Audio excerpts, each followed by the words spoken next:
How can you tell the difference between an inspired idea and something that feels like a good idea, but is ultimately a distraction? One of the ways that fear stops us is through confusion. It confuses us, right? If we don't know what to do, then we do nothing.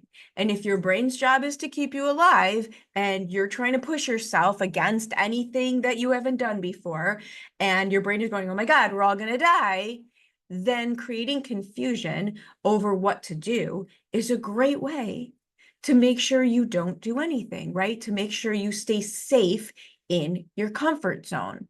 What happens when we can't decide to do? Nothing. Nothing happens. You stay exactly where you are. But that's not the only way that fear can stop you. The flip side of not knowing what to do is often having so many great ideas, right? It's almost like being over-inspired and taking one step in 20 different directions it doesn't move you out of your comfort zone any more than taking 0 steps, because you never actually get to push your boundary. Both scenarios can have serious consequences. Doing nothing because you don't know what to do often results in abdicating control over your situation to others. Other people will always step in and take control for you if you don't take control for yourself. It doesn't mean that they're necessarily bad, but either way, you're not going to have the input and the outcome that you want. You're going to give away your agency over yourself if you stay in confusion and don't take action.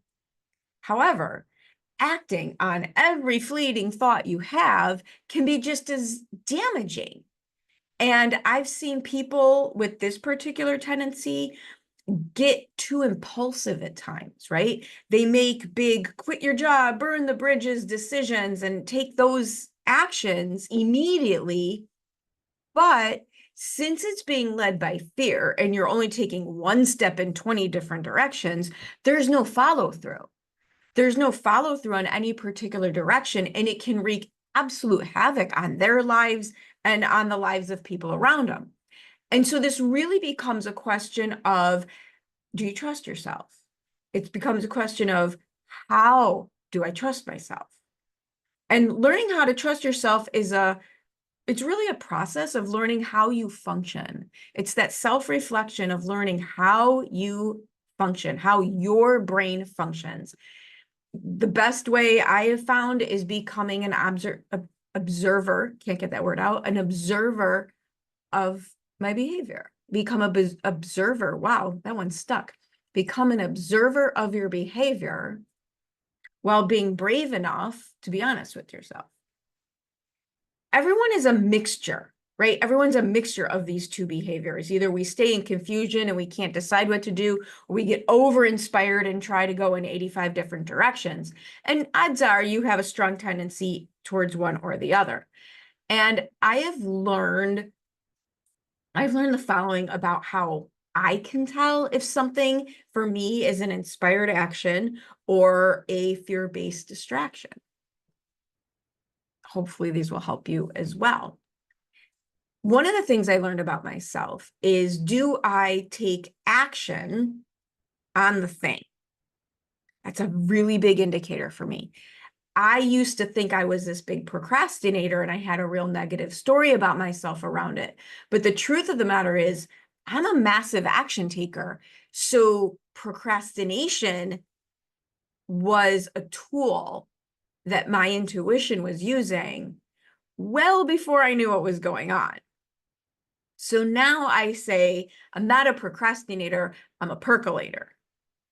Because again, knowing that I'm an action taker by nature, if I don't take the action, there's a reason for it.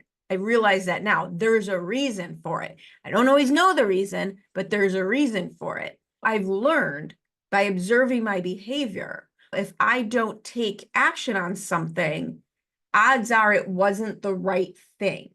When I decided to leave my corporate job, it actually took me 2 years to decide what to do. And along the way, there were several other things I had considered doing, but I never took more than cursory investigative action around it. I never took a big leap. And it was because those things weren't the right thing for me. And I knew that instinctively, I knew that intuitively, but it's only by using reflection can I see, oh, okay, that's what I was doing. Okay, that's what happened. So what is something like if you look back at the why you do or don't do the things that you do or don't do, has there been something working on your behalf, even if you didn't know it at the time? What pattern can you see that has repeated itself that you can now use as a tool on purpose? And so for me, procrastination is one of those things. I've also learned to listen to my heart and not my head. The voices in my head are not mine. The voices in my head are the naysayers, the limiting beliefs, the comparison game. The voices in my head are not me. My heart knows the truth. That's where my intuition is. When I feel the desire in my body, that's the truth I know I'm supposed to follow. I'm not usually alone in that one. That one's pretty universal. Another thing that's pretty universal for you, follow the quiet and not the noise. I have done a lot of things. Again, I didn't really realize what I was doing, but in hindsight, it makes so much more sense. Thankfully, it makes so much more sense. I've done a lot of things over the years to quiet my mind, like well before I knew that I should be trying to quiet my mind, so that I could get to my instincts and intuition that was underneath the noise, right? So I used to exercise a lot. Did competitive powerlifting. I did competitive bodybuilding. I was boxing at one point. Exercise in a way that really burns off a ridiculous amount of energy and requires a lot of effort, because as I'll tell people, I have this much energy in my mid-50s. In my 30s, I was nuts. It was barely controllable, right? I used to use exercise to burn off that excess energy to allow my intuitive thoughts to come through. Volunteering with animals is another thing that has done that to me.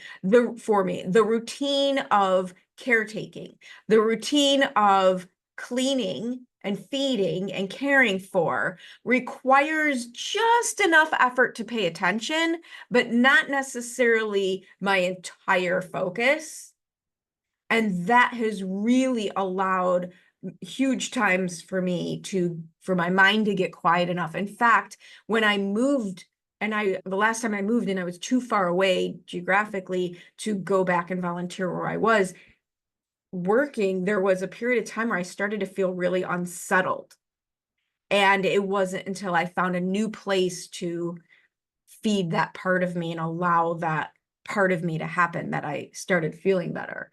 Now I am able to intentionally quiet my mind, right? Through meditation. I sit quietly. Nobody is more shocked than I am at how much I enjoy it, how I'm able to do that. And I very intentionally sit quietly and allow the ideas to come. If the ideas, I'll put it to you this way, if the ideas come to me in the midst of noise, they're seldom inspired because they're really external and not internal. If the ideas come to me while I'm scrolling or listening to other people tell me how great their thing is, that's me being reactionary. Doesn't mean that it's not going to eventually be some kind of good idea, but I have learned the ideas that come in the quiet are my ideas. Those are my inspired actions. The ideas that come from the external noise are often reactionary in nature. Another way to do this is to reverse engineer the why. Reverse engineer the why behind the action. What do you want? What do you want? whether you're working toward a specific goal or you're doing what I call my intention ignited method, where you're just wanting more of something in your life, what do you want? And if the action you're considering taking moves you toward those things or away from those things, you'll know what to do. It can be that simple. If the new idea moves you toward what you want more of in your life, odds are that's an inspired action. A caveat. There can be, like, you can say something, I want more fun. I want to have more fun.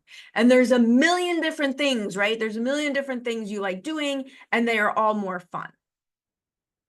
This is where you have to have a bit of an honest conversation with yourself. You can either decide, if you're being goal driven, you can decide, okay, which of these things would move me further or faster to reach the goal? Or if you're being intention driven, rank them. Go to the eye doctor, A or B or C, right? Which do you like more? Yes, you can absolutely do a lot of things, but you can seldom do them all at once. Because otherwise, remember where we started this conversation, the situation we're trying to avoid is being reactionary, because that prevents you from actually getting where it is you want to be, right? This is where we have the honest conversation with myself. There is a ranking. You do prefer one thing over another. And you're lying to yourself. Honest conversation. You're lying to yourself if you say, no, that's not true. I like pizza, right? I like pizza. I like pizza from a few different places.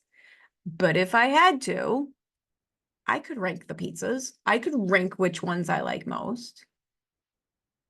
By the way, that answer is Illuminati's, right? The answer to the question of the pizza is Illuminati's. So how do you learn to trust yourself? Because that's what we're really talking about here. How do you learn to trust yourself? Review your pattern, right? Review your behavior patterns to find out how your intuition speaks to you. Listen to your heart, not your head. Listen to the quiet, not the noise. Reverse engineer from your goal to know what thing you're considering doing moves you there faster, or use the intention method of what do you want more of in your life, and does this move me towards it or away from it? Be honest and rank your ideas. If you can't do all of them, be honest with yourself and rank your ideas. And when all else fails, the answer is always pizza, right? The answer is always pizza.